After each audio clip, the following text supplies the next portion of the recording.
It is time for Around the 412 with Smitty and Tyler.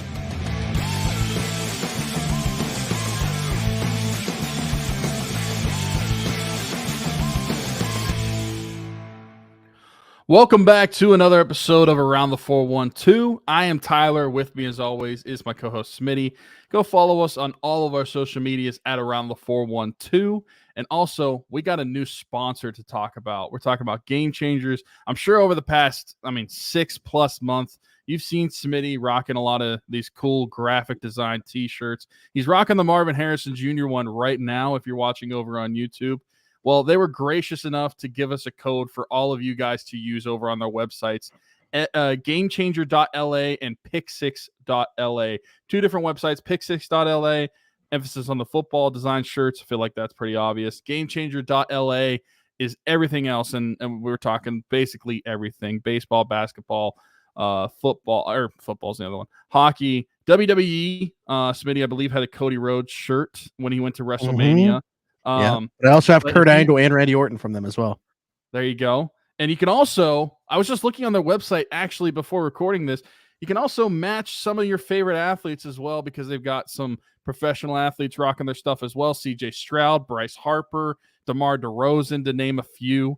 So go check them out and use code AT412 at checkout for $10 off of your order. And that's at GameChangers.la and PickSix.la.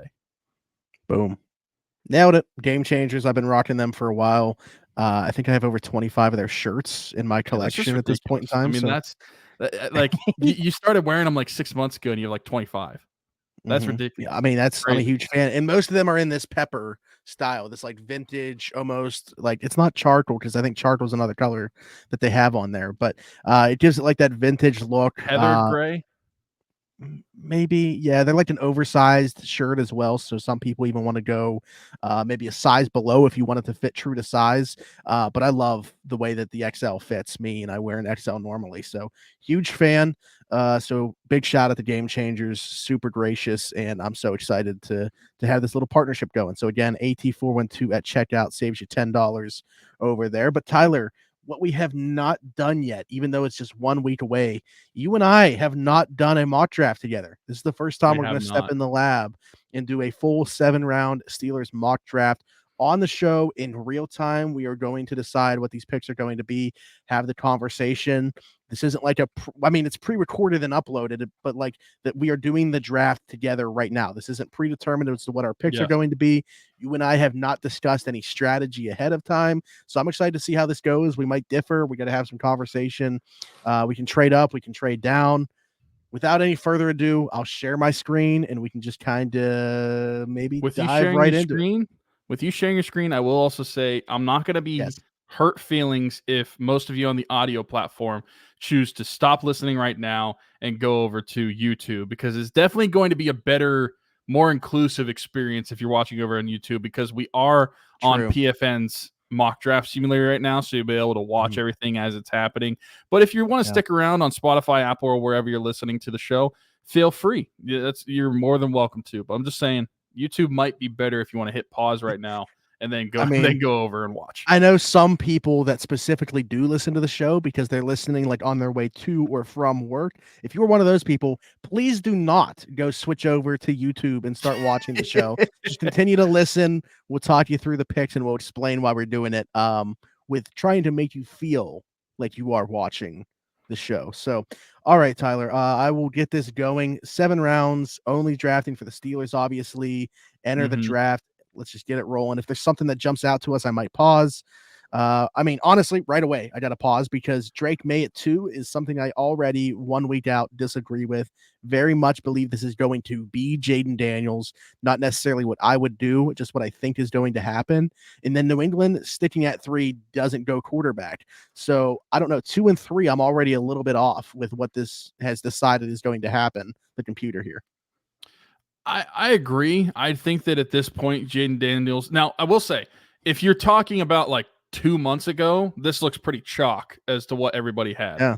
But as of right now and where everything's sitting, I would agree with you. I think Jaden Daniels is definitely going ahead of Drake May at this point. And Patriots going wide receiver with Marvin Harrison Jr. Now, I will say I mean, it's not like a terrible pick, obviously. To me, it's probably the best prospect in the draft, like just overall. My personal highest prospect. But it is interesting to see that like this still in the algorithm. If that shook out this way, I don't know who's playing quarterback in New England next season. This doesn't happen most of the times that I simulate this. I will say for a QB needy team for New England, this is kind of, I don't see this happening. But if easy to sell to the fan base that, hey, we drafted Marvin Harrison Jr. instead. We don't feel like we have the infrastructure to draft a quarterback right now. The rest of the pieces aren't in place. So I feel like that is like sellable to the fan base going Marvin Harrison Jr. there. But I'm one pick later at Arizona at 4. What in the world do they think? So do you think saying what we were talking about if it actually happens? So like next week, if Caleb Williams goes, then Jaden Daniels, and you expect a third quarterback to go, are you expecting that to be Drake May, or do you think that could be like JJ McCarthy, or you think something wild could happen and like maybe even like Penix could go that high? Like, what are you expecting the Patriots? I don't think as far as quarterback QB scenario. There's a lot of smoke with the Patriots and Penix. That's a trade down scenario to me, though. Like, if the Patriots are sticking here, it's to draft Drake May. Peter Schrader was talking about this. He said that every indication, despite what Elliott Wolf said today about the Patriots moving from 3, is that they have Jaden Daniels and Drake May very similarly, and they're cool with whatever one Washington does not take it to. So I think they'll stick here and pick Drake May. I don't love that for Drake May. I think this is as bad of a position as a quarterback can be dropped into right now in the NFL as the situation in New England, but I think it's going to happen. Yeah. So let's see what Arizona does. They stick and pick Malik Neighbors. No trades yet. Okay, there's one. All right, there we go. There's McCarthy to the Vikings. Widely rumored, but they only got to go to 8 to do it, which is, they don't have to jump into the top 5. So obviously didn't pay as much. What did they end up doing? Still 11 and 23 to do it. Jeez. I don't know. That's a great deal for the Falcons. To move up just 3 spots. I would have thought they could probably get away with doing like a 2 and maybe something else next year, something like that. But 11 and 23 to get there, great deal for the Falcons moving down there. And then Brock Bowers goes to Chicago. Already Cole Kmet in town, and they had Rome Odunze on the board and every edge, so that's interesting as well.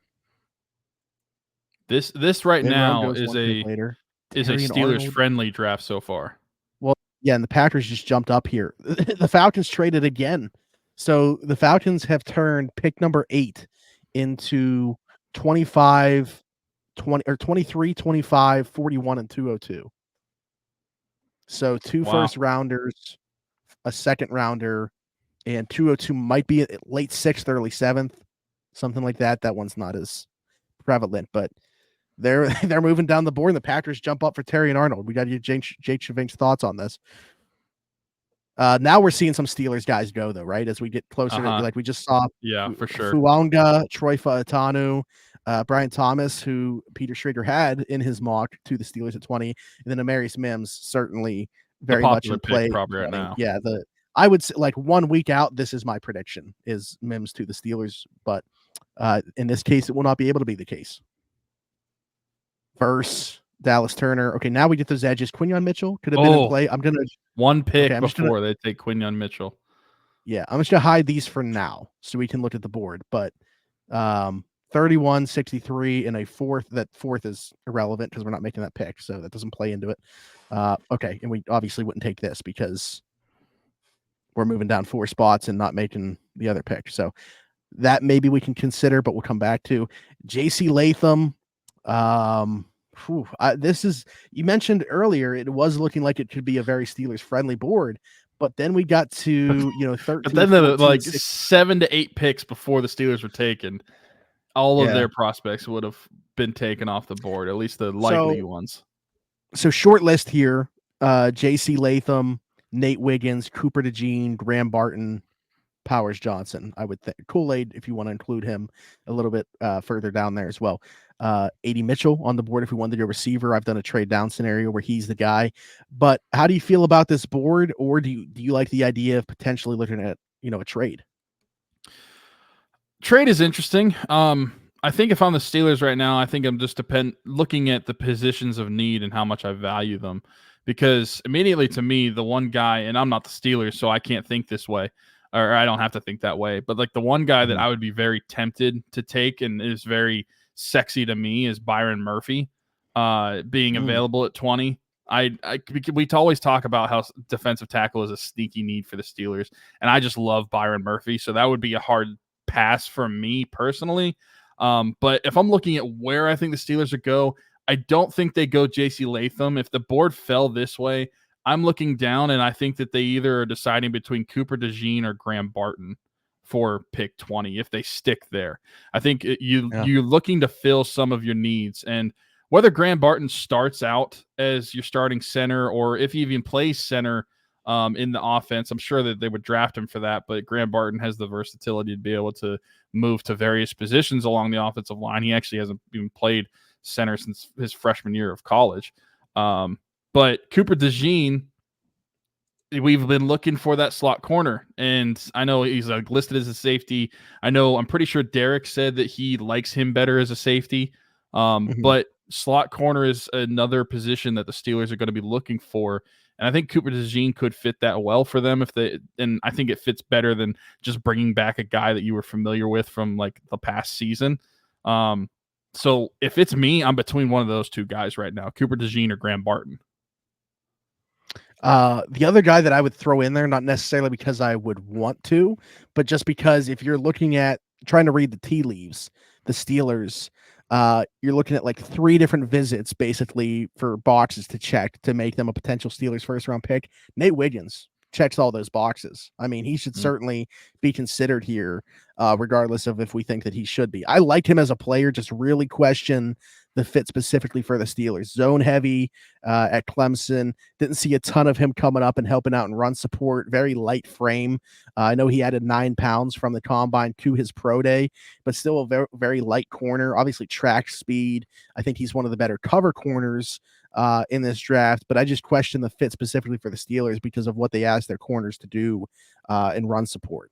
So that's kind of where I'm at with this. Personally, I would be looking for a trade down in this spot because I'm not the biggest Latham fan, the guys at the top here. I hear you on the defensive tackles. That is probably something that I'd be willing to do if they did trade back, because I don't know that we have the amount of capital high enough in this draft where we need to check immediate boxes to do that. Like, I just feel like that's such a luxury for them early, because you got to get a center, you got to get a slot corner, you got to get a receiver, and the argument's certainly there to upgrade a tackle as well, all before defensive tackle. So if we had one more day 2 pick, then I would be fine with defensive tackle being our first selection.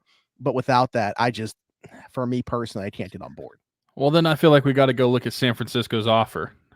Yeah, and I'm curious if we can turn this 2025 fourth into a pick this year, because if we can do that, like, yeah, currently San Francisco is offering. Would they do one of these 130? Their first round pick this year at 31, their second round pick this year at 63, and then they were offering next year's 4th round pick for pick 20. Which in real life is very enticing. Like, a 4th next year is nothing to sneeze at. But like, just because we're not making that pick, it's useless to us. Yeah, so they have a couple 4th round picks, so maybe I wonder if they would take. Let's say C132. Are you on board with this if we can get this? Yeah, I don't think that if this is the way the board fell, I don't think they absolutely have to make the pick at pick 20. I was more so saying that the 2 guys I would pick if we were sticking at 20 would be Graham Barton and Cooper DeJean. And I also want to add an asterisk on that. I mainly say Graham Barton based off what the Steelers are more likely to do, not necessarily what I would do, because I personally would draft Jackson Powers Johnson. I've made that very clear. I would love to draft him, but I don't think the Steelers are going to be doing that. I think they like Graham Barton, and you've informed me of that as well. So I think that that's what I would do. I would be interested in trading down. So let's see if they would take, if we instead of next year's 4th, if they take this year's 132 in the trade, and the trade was accepted. So the Steelers are moving. You know what's interesting? Back. Wait, hold on. Before we go further with this, hold on. Look at Byron Murphy. The Eagles are just so. What are they doing every single year? Just drafting these freaking defensive linemen. Yeah. Oh man. Imagine just adding Byron Murphy to that front defensive line. Jordan Davis hasn't been great for them, which is kind of like everyone thought, okay, when you get more Georgia guys on there, that's going to help him like thrive. But it hasn't been great. The weight concerns have been an issue, but I don't see them doing that. Like corner makes way more sense, and Wiggins was on the board. I just thought that was like a set in stone pick for them for sure there. But I do think it's interesting we made a trade with the Niners with all the smoke that's been there with like Brandon Ayuk and stuff, and a trade comes to fruition on draft night between the Steelers and Niners that doesn't involve That's true. Brandon Ayuk. Okay, let's see how the rest of this falls though. Cooper DeJean, Tyler Guyton, Nate Falcons. Wiggins. Okay, we're seeing a lot of names fly off the board here that we would have. Jackson Powers-Johnson obviously. and Graham Barton are both gone, by the way. I will say that right now. So if you're looking for a center, 2 of the top 3 options are already gone, and we haven't made it to the second round yet. Right. Yeah, Jackson Powers-Johnson going to Carolina. Geez, that was pick. So Atlanta traded again?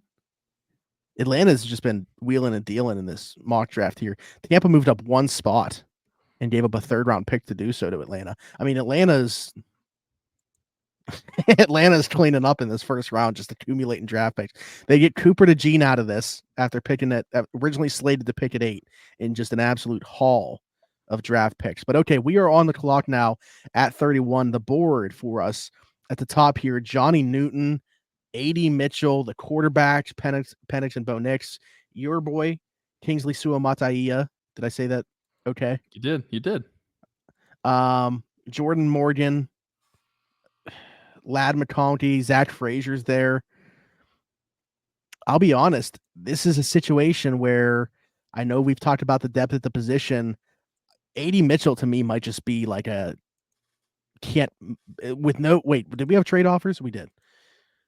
35 and 66 for 31 and 98, and 47 and 70 for 31 and a 7th next year. So you'd be picking earlier on day 2 with moving that 98 pick and getting 66, and we'd be moving back 4 spots from 31 to 35 trade with Arizona. It's enticing again, just because we didn't get one of those centers to fall or Cooper DeJean. I mean, even Kool-Aid McKinstry here would have been pretty nice. Like for me, it's A.D. Mitchell or trade. What are our current picks after 31? Like, what's our next pick that we have? 31, 51. 51.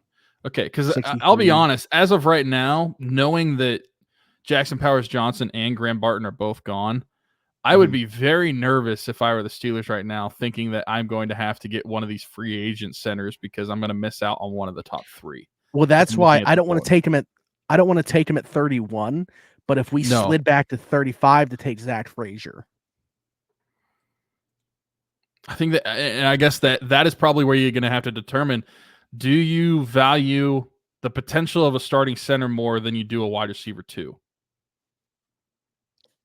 Yes. Just because of desperation. I mean, especially like in this offense, yes. Because the wide receiver 2 is really Pat Freiermuth. That's true. And there's not going to be a ton of targets to go around in an Arthur Smith offense. Like I'm probably accepting this trade with Arizona. If it's I would accept the trade as well, just because I think center is more important, especially in the Arthur Smith offense. Plus, you get to move up from 98 to 66. Yeah. You get an early 3rd. Okay. So we got get out of here. A.D. Mitchell. Okay, wait, we're only moving back. Still there. Wait, we're moving back 1 spot here and we're to move up 32 spot. Unless do we think Washington would be coming up for Frazier? There's a possibility of that. There's a possibility of that. Like, is the simulator taking into consideration here that they just signed Tyler Biadasz? Because they should not be moving up for Zach Frazier in real life. I think we might have to risk that for the biscuit because, again, moving back 1 spot from 35 to 36, but we'd be moving up from 132 to 100. I think that's worth it. Also, A.D. Mitchell's still on the board, but okay. So that's what I'm saying. If we don't draft Zach Frazier, we're going to get A.D. Mitchell. They should keep offering us trades that are. But also, how frustrating would this be as a Steelers fan? First off, we sat through the entire first round and they didn't make a pick. And then that's true. Just keep moving back on day 2. How likely do we think that actually is? I think we got to make a pick here. I mean, this is Carolina could definitely be moving up for Zach Frazier. By the way, they need a center, so I say we reject this. Washington Even took with Patrick Paul out of Houston. By the way, they did not take Zach Frazier. yeah, even with AD Mitchell on the board, man, like this sucks, but like that's great value for him. They got to secure that position. Zach Frazier. Yeah. So, all right, Zach Frazier will be the pick at 36, and one pick later, AD Mitchell to the Chargers. Glad McConkey goes. I was curious to see if that would start that. Yep, Troy Franklin. We're starting to see some of those like second tier receivers come off the board now. I say second tier, but these are really good players. Xavier Legette just went as well as Steelers target for sure. All right, so our second round pick here at 51. We got a lot of day 2 picks now after those slides. After sliding back. The top of this board honestly doesn't make a whole lot of sense for the Steelers, like the best players that are available. Christian Haynes, really good guard out of UConn. We got some of the defensive tackles and defensive line players here.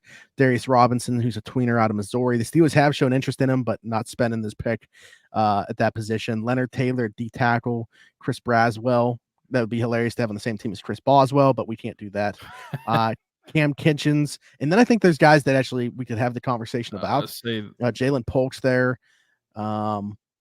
Michael Hall kind of fits what they look for. Malachi Corley's here. Peyton Wilson, Braden Fisk. Okay, for me, like if I'm looking at a short list for me, it is between Jalen Polk, Braden Fisk, and Ricky Pearsall, probably. Yeah, I think this is where the Steelers would look receiver. Can we minimize it to just receivers? Yeah. Because the top of this, like a guard, edge rushers, the Steelers are definitely not going to be looking at those guys at that point. Yeah. I know Ricky Pearsall is your guy, but I've said this before. I said it like a month and a half ago on our show. I like the Washington guys, so I would probably lean Jalen Polk. I'm out of these picks, cool and I mean, according to this list, he's the highest wide receiver available, and he's the highest pick that would make sense for the Steelers of what's left on this board. Yeah, I will say we've kind of this is like if Jordan Morgan would have fell 2 spots more, maybe we do that. This is now going to be a draft where Dan Moore Jr. is the starting tackle in 2024 for you. Yeah, if you don't take tackle in the first round, that's going to be the case. So I would say that the last guy that really, like, maybe at some point in 2024, Jordan Morgan would have unsat him, but that wasn't going to happen early. The last guy that we could have taken was, I mean, Kingsley's probably going to sit for a while too. Like, none of the guys even made it to us anyway. Like, with Mims going at 16, that put us in a spot where we weren't going to take tackle in the first round, I feel like. Yeah, so no, I think take Polk here, and we're up again in 12 picks with a pick that we acquired we didn't have. So Cedric Gray, Kamari Lassiter, there goes Peyton Wilson, Michael Hall. Okay, I don't hate the way that a lot of edge, we saw a tight end in there. This not bad for how it fell for the Steelers in terms of their needs. Some trade offers coming in from Cincinnati, offering 80 and 97 for 63 and 195. Okay. All right. Yeah. A lot of future picks there with 2025, 3rd and 4th with 108 and 129. So no. Does this interest you at all? Or I guess let's take a look at the board. Chris Jenkins is there. Braden Fisk is still there. Kalen Carson, inside out corner at Wake Forest, who shadowed number 1s in the ACC. So, obviously some experience there going against the Clemson guys. UNC Tez Walker matched up against him. Junior Colson's been linked to the Steelers. Javon Bullard, who's listed as a safety, probably going to play in the nickel. I really like him. Chris Abrams-Drain, another guy, probably in the nickel. Mason Smith. Roger Rosengarten is actually another. We pick again in 3 picks, by the way, after this anyway. So I don't know. What are you thinking here? I'd say that Braden Fisk is probably my top guy at this spot here. Mine too. From players available, unless you want to get real freaky and double dip at wide receiver and back-to-back picks. I think that, and Braden Fisk also, he fits the mold of what I was talking about earlier. Like, defensive tackle has been and forever always will be, it feels like, until guys like Cam Hayward are gone, a sneaky need for the Steelers. And so maybe a lot of Steeler fans will look at this and say, why are you picking a defensive tackle with your third pick? But I think it makes sense. I think that's a position of need in the sense of depth. And I think that Braden Fisk would fit that really well. Otherwise, I'm looking at a corner. But from what we see on the list, I think there's guys that we can get with our next pick and a couple picks. And you don't necessarily know that Braden Fisk is going to be there. So that would be my pick. Yeah, like, is there a better chance of the Chiefs or Falcons taking Braden Fisk as opposed to a I mean, Kalen Carson's interesting, but I'd probably, let me just look at the corner specifically. Yeah, like I'd rather have Renardo Green or Mike Sainer still, or Andrew Phillips, as opposed to Kalen Carson anyway. So if for some reason Braden Fisk to me is the one guy that I wouldn't want to lose here to one of these next two teams. Yeah. So, all right. We'll go Braden Fisk, Roman Wilson, and Chris Abrams-Drain, the next two picks. So the corner does come off the board that we were thinking about. Yeah, no thanks. Real quick, to pause, 1 week from today, will the draft play out at all? Like Tyler and I are going through this mock draft. Wait and see, but be here for it live with us. The Around the 412 live draft special. Year 4 of it, sponsored by Teach Barbershop, located at 401 Burkitch Way, Suite 2 in Beaver, PA. Christian Circle, our friend, he's kind of been with us since the jump with this thing, sponsoring the show. Download the app, The Cut, book an appointment with Christian, or he also takes walk-ins with Tony and Ashley there as well. Again, Teach Barbershop, 401 Burkitch Way, Suite 2 in Beaver, PA.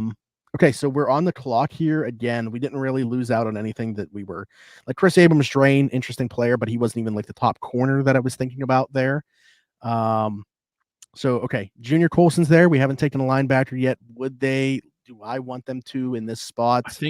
I think if you don't make Patrick Queen, if you don't make the Patrick Queen signing, then I think linebacker would be on the board higher for the Steelers, especially because you need it. But after Patrick Queen, I don't even linebacker's not even on my mind. I don't know if you're even if it's even on the radar for the Steelers. You might think so at some point, but I don't think it is. My short list here is honestly like, and I know that these guys are ranked lower than 66, but like I don't have them ranked lower than 66. Javon Bullard, again, listed as safety out of Georgia, but I think she's going to spend a lot of time on nickel at the NFL level. Roger Rosengarten and Renardo Green. Those are probably my top 3 for this spot. Yeah. I mean, Ricky Pearsall's still there, but like I with taking Jalen Polk, I'm curious to see what happens with him at the next level, but I think he'll play in the slot primarily. Ricky Pearsall's definitely a slot, so I would say for me, I'm looking at corner. Because I bring back what I was talking about when we were at pick 20. Slot corner is a position of need. They're going to find themselves in a position that they're going to have to either bring in somebody like re-signing, maybe even like Patrick Peterson to bring him back if they get desperate enough, or they're going to have to find one in the draft. I think draft would be an easier option. Might not be a better option. I won't say that, but I think it's an easier option to find one. So corner is definitely where I'm looking for a slot corner. But out of these guys, who would you prefer if you know their role is going to be just a nickel? Well, just a nickel, maybe Mike Sainer still. From a versatility standpoint, Renardo Green, like I was talking about this with Nick Faribault earlier. If you don't get Cooper DeJean earlier, and that's the type of player you're looking for, take Renardo Green late. Can play inside and outside. He's even played safety for Florida State. Was being super low ranked for whatever reason at the beginning of the process. Now it's nice to see that he's in the top 100s. But like, I think he's going to go earlier than this. I think he goes early, round 3 if he gets that far. But there's a team out there that's going to love the versatility. He was going head to head with Malik Neighbors and winning a lot of reps against LSU. Like, to me, it's between those two. I'd lean Renardo Green. But if you're looking for specifically a slot, you kind of want to replicate what you had in Mike Hilton. Man, Mike Sainer still plug and play, gives you that in terms of what he does as a run defender and as a slot blitzer with more coverage upside. than what you had Mike Hilton. So I agree that the conversation should be those two. I don't know which way you'd lean. I personally would lean Renardo Green because of the versatility. I mean, I like versatile players. I think the Steelers like versatile players as well, and at multiple positions. Doesn't matter if it's in the secondary or if it's on the offensive line. They have shown that they like guys that can move around. So I think that out of the guys that we're talking about, they'd probably also lean Renardo Green. Okay. People are going to say that that's too early based off the ranking there. It's not. Cry about it. We're not on the same. Why can't I? Okay, I guess I have to wait until this stops simulating. There's Ricky Pearsall, 78. Jeez. I don't know. I might have tried to talk you into take double dipping at receiver at 84 for whatever reason he fell that far. But okay. Mason Smith on the board here. Is this finally where? Oh no, we took Braden Fist, right? Yeah, never mind. We did. We did take a D tackle. Roger Rosengarten's still there. Jeez. That's probably my number one. That's probably where I'd go to at that point, because we've pretty much hit a lot of the positions of need outside of offensive tackle, and he's probably the only one that you'd even think about taking. I do like Blake Fisher. I think he's interesting, and not just being like a pick guy. Mackin Salvis would have been a day 2 pick for sure if he didn't get hurt. Like probably round 2. Like he's very good. But Roger Rosengarten, I think, is probably the way that I'd lean here. Let me just see what's there at like linebacker. Trevin Wallace, who they met with. I might be as far away from what a fan of being somebody as I am Jeremiah Trotter Jr. I think he stinks. I have no idea why people are talking about him as like a potential day 2 pick. I didn't see it. Barely cracked my top 10 linebackers in a bad linebacker class. I'm so confused. Like, I don't know what I'm not seeing that other people are. But yeah, Roger Rosengarten to me is the clear number 1. Jermaine Burton, just because of the talent, maybe in this conversation. But even if we wanted to double dip a receiver, he might. I'm curious to what could be there at 100. I think we'd have to take Rosengarten here to be able to secure him, and then we can start looking at like best value at 100 to double dip somewhere potentially. Yeah, this pick will still make with looking at the position of need, positional value, and everything. Yeah, man, because really tackle's the other big one that we haven't hit. It's the only big one that we haven't hit, really. Yeah, just to recap so far, Zach Frazier, Jalen Polk, Braden Fist, Renardo Green are the first 4 picks for us, which, man, I'm not upset about that at all. I mean, you can argue about where we took them and everything like that, but yeah, Roger Rosengarten there, I think, really shores up what we've done so far. Javon Bullard is a Raven? I mean, that's going to happen, probably. And Mike Sainer still's a Chief. Like, it's perfect. The rich get richer. It's funny that I'm getting mad about a simulation, but like legitimately, that's probably going to happen. Probably going to happen. Then, yeah. All right. Pick 100. Now we just look at best player available, honestly, because I feel like, are there any positions that you would even think about that the Steelers have a need for out of the guy? I mean, disregarding the positions we've already taken. I mean, you can make the case at linebacker. Not sure where Cole Holcomb is in terms of his rehab process. I mean, all the signs are that he's good, but like at this point, we don't know. So you got Patrick Queen and Landon Roberts, which is a nice duo. But like, if you needed a third guy, do you trust Mark Robinson to be that guy right now? Was okay down the stretch, I thought, the last couple games last year, but I still don't know exactly what he is. So maybe linebacker, but I don't love what's there. Again, like, I'm sorry, I'm not going to be on board with drafting Jeremiah Trotter. I don't care where it is. Like, it'd have to be in like the 5th or 6th round probably for me to be like, yeah, let's do it.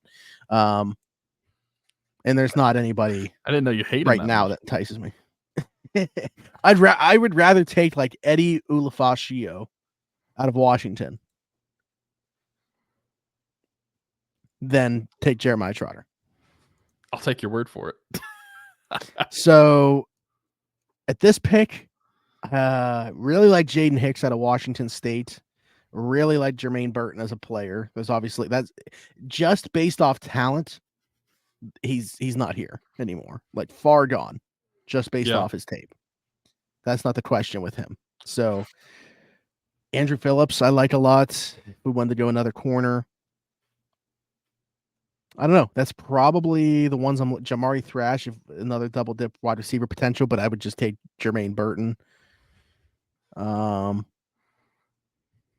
That's probably my short list there is those three. I mean, Taylor Demerson listed as a safety, probably going to play slot. So my short list would probably be Hicks, Burton, and Phillips.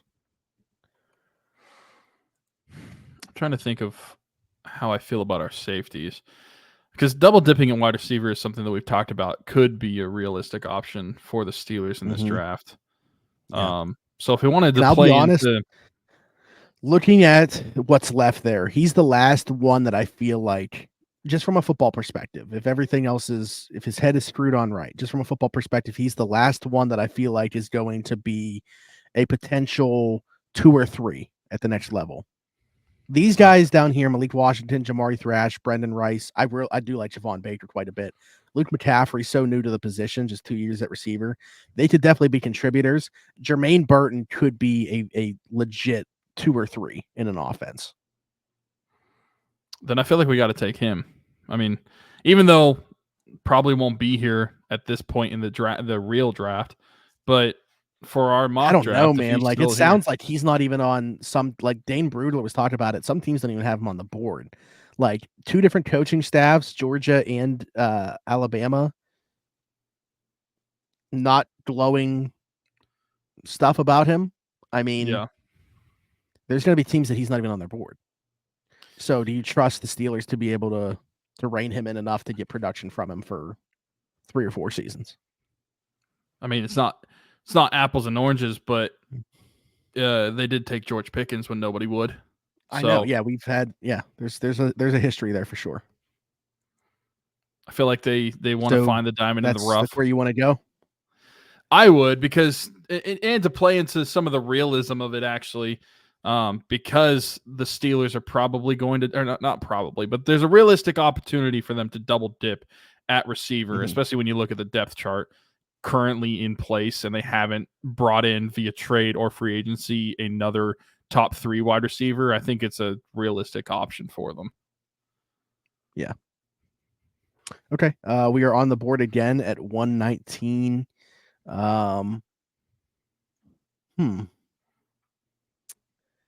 So if you see Renardo Green as maybe playing more on the inside, I think Kyrie Jackson would be somebody to look at here. Very long outside corner for sure. I think he fits what the Steelers, when you look at guys like Joey Porter Jr. and Corey Trice that they drafted last year, I think he fits along that same mold of a corner if that's what they're trying to build their secondary as. And I actually texted 194. You.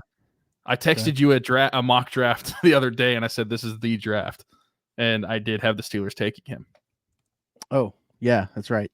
I'm curious. I want to see his mock draftable. 6'3", 194. You'd have to figure, the Steelers can get him above that 200 threshold for sure.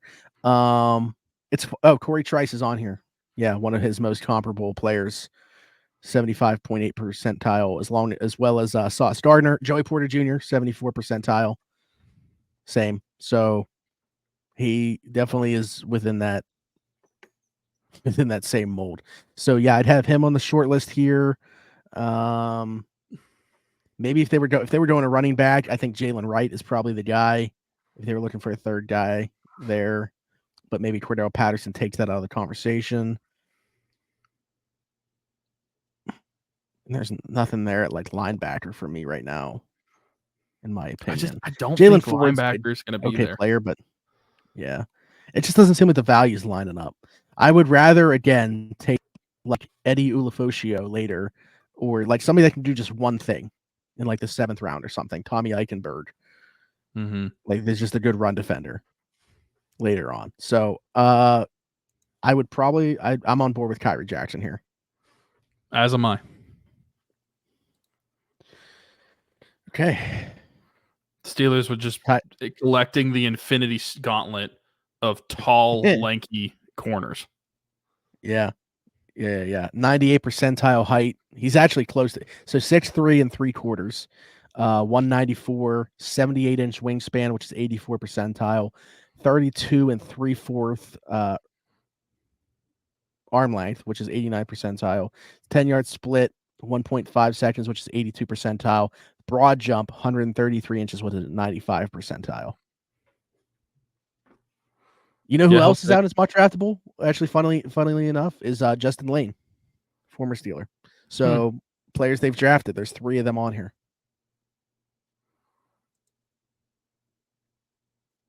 Now we're waiting certainly a while have a type for a pick. Yeah, they do. They do.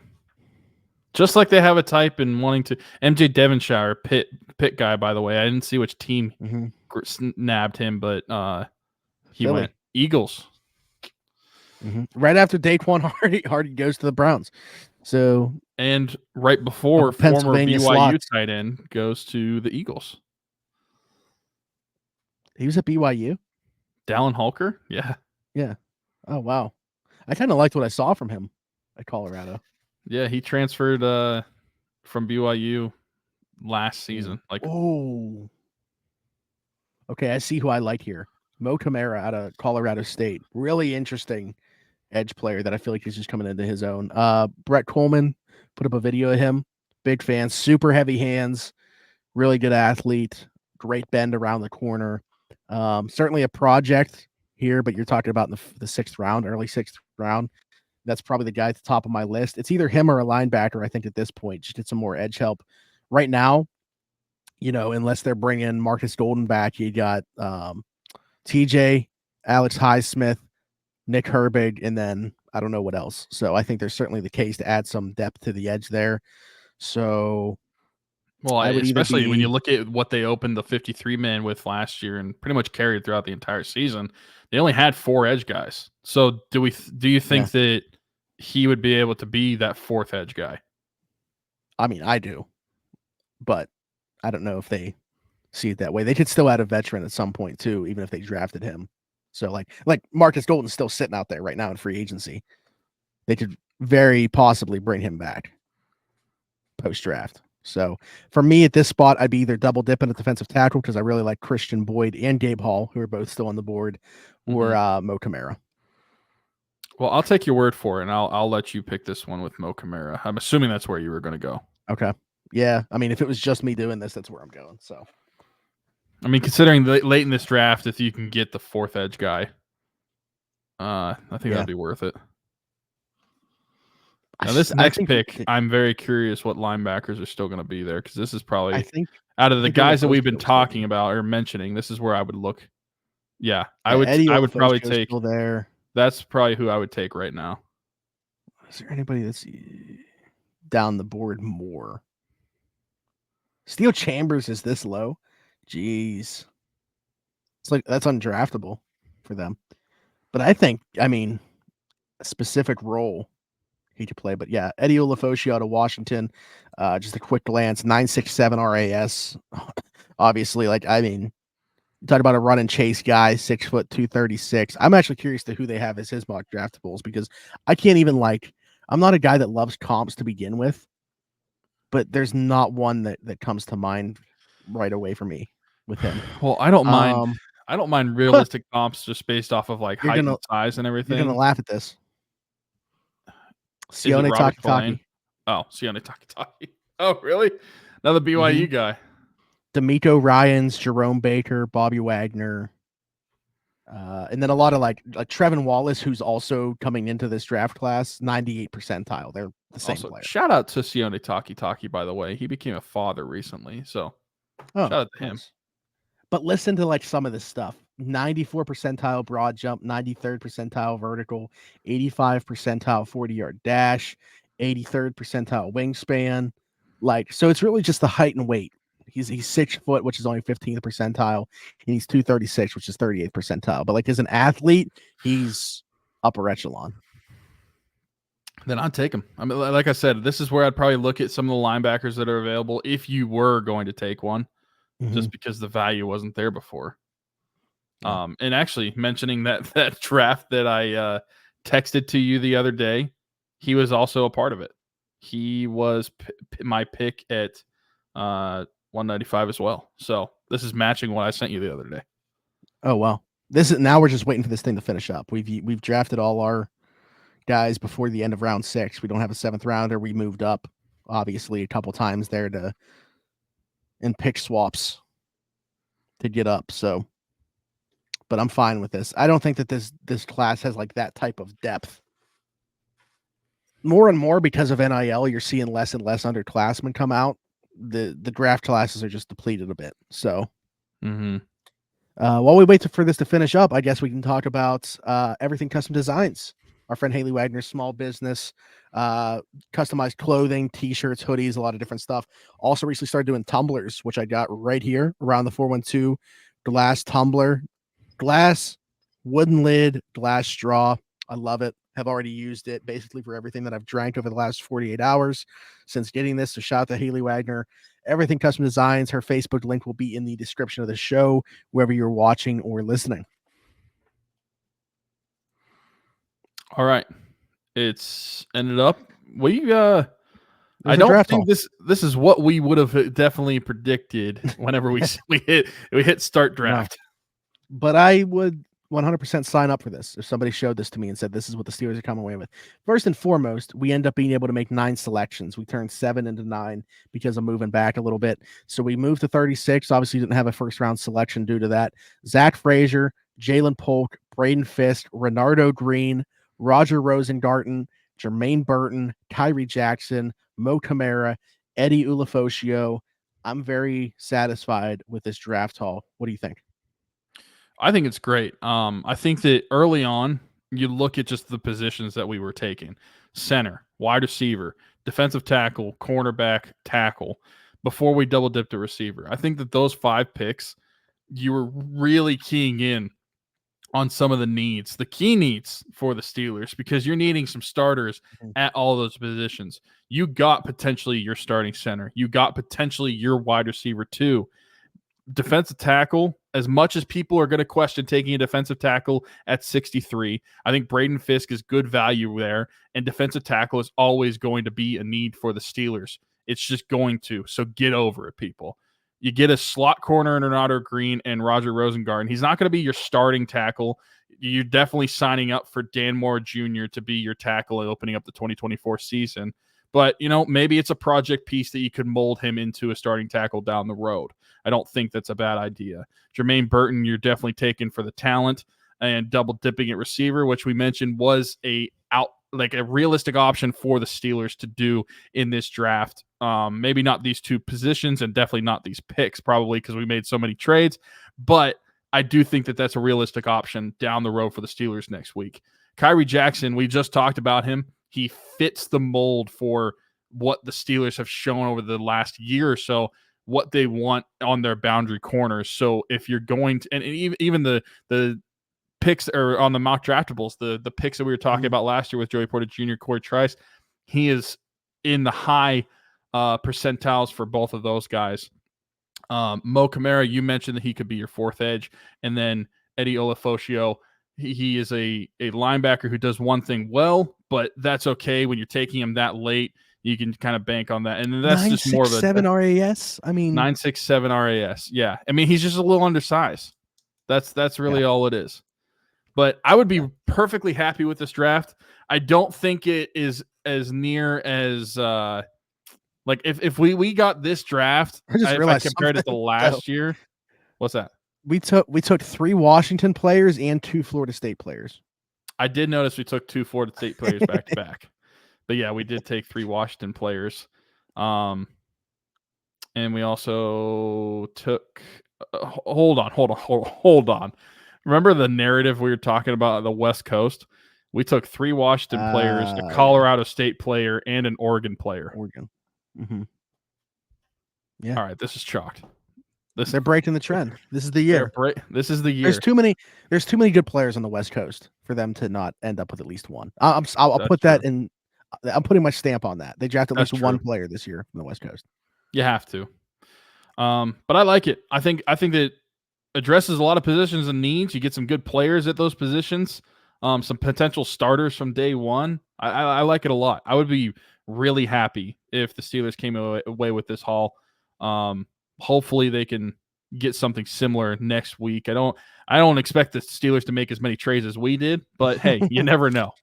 Not even end up picking on day one. Yeah, Steelers fans would go nuts until they saw the whole thing play out. And if it ended up like this, I think they'd be happy. So, but let us know what you think in the comments if you're happy with this haul. I'm going to post this on our X account as well once this episode goes out. I don't want to ruin it before we post the episode, but so probably Saturday afternoon, I'll post this on our X and see what people think. I'm excited to see what they think of the draft haul and how they'd feel about it if this is what the Steelers walk away with. I will say, I feel like we got fortunate with Roger Rosengarten's slide because we didn't. Basically, I had been of the mindset after we got past like the second, third pick that we weren't going to take a tackle, and then he just kind of like fell into our laps with that pick. That's true. So I will say I think that's the one spot where we got really fortunate that he was there for us to also be able to check that box. But other than that, I thought we played the board really well and just came away with a really good haul. So be curious to see what people think on that. Yeah, less than a week away from the NFL mock draft, which is not mock draft. It's going to be the real draft then. But next week we will have our draft show. Well, Smitty it will at least. I will kind of be a part of it. We'll see. I'm going to be in Paris, so we'll try to make it work. It's like I think Eastern time. It's like a 6-hour difference. So when the Steelers are picking, it might be like 3 a.m. or 4 a.m. or something. So we'll see what's going on, but we'll try to make it work. But thank you for tuning in, everybody, and hopefully see you all on the draft show on Thursday night. Yeah. Also, just like stay tuned for what we're going to be doing because there's going to be a lot of moving parts within the next couple weeks, even with the draft show itself. We're going to have Sarge on here, Drew and Joe, who host the fantasy show for us on the channel, going to help me host the thing. Just got back with him today, got a voicemail from Mid Kuiper Jr. that I woke up to. He was very upset about something. I don't know. He was just yelling at the phone, but still said he plans on being here Thursday. So hopefully he shows up. I'm not sure what was going on. I think he has some beef going back to last year with Sarge making a joke about Joey Porter Jr. being Joey Porter's son. I think he was put off by it. So it sounds like he'll be here. Hopefully that's the case, but I know that there's a little bit of a beef there going on. So hopefully that he'll be able to join as well, especially with Tyler not being here. I'm going to need all hands on deck for the show. So excited about that. Bunch of giveaways, Steelers tickets, like 3 Steelers jerseys, a couple shirts from our guys at Game Changers, which again, logo right above Tyler, 10%, or I keep saying 10%, man. It's not 10%. It's $10 when you use code AT412 at checkout at GameChanger.la or PickSix.la. So you won't want to miss that. Terry Bradshaw Funko, part of the giveaways as well. And we'll be here for night 2 as well. So very excited for this upcoming week. It's going to be a lot of fun. Probably not going to sleep very much, but I'm still excited for it. But I think that's it. Like, subscribe, hit the notification bell, hit us in the comments with your thoughts, what we came away with the draft haul. Big shout out again to Everything Custom Designs, our friend Haley Wagner Small Business, and Keats Barbershop, located at 401 Burkitch Way, Suite 2 in Beaver, PA. But for Smitty, for Tyler, this has been the Around the 412 Steelers show. We'll see you guys next week. Bye-bye.